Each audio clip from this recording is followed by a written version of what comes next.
Welcome to our video today where we will dive into the first law of power as described in the book, The 48 Laws of Power, by Robert Greene. This book is a popular guide to help individuals navigate the complex relationships and dynamics that exist in both personal and professional settings.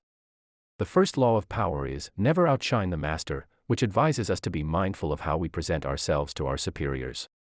In this video, we will explore how the character Ayanokoji in the anime, Classroom of the Elite, implements this law and how we can apply it in our own lives.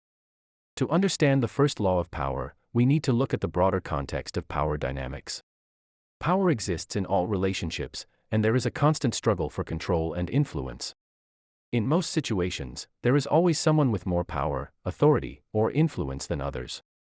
Therefore, it is essential to be mindful of how we interact with those who hold power over us. Ayanokoji is a student in a prestigious school where the students are ranked based on their academic performance.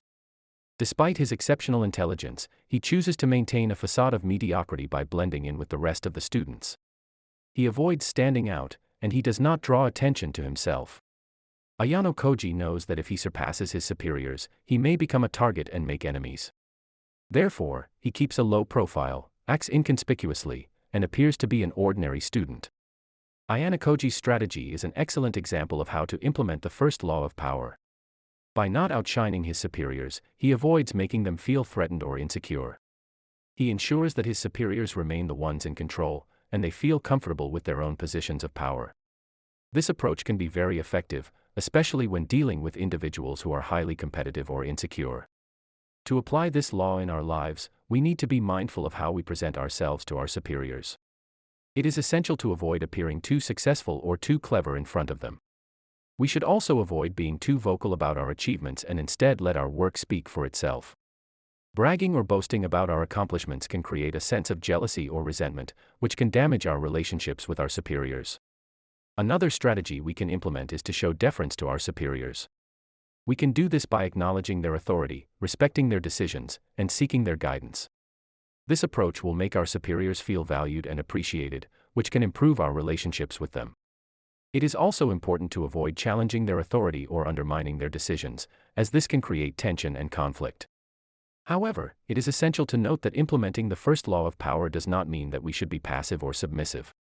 We should still strive to be the best version of ourselves and work hard to achieve our goals. However, we need to be mindful of how we present ourselves to those who hold power over us. It is essential to strike a balance between being confident and assertive while also being respectful and deferential to our superiors.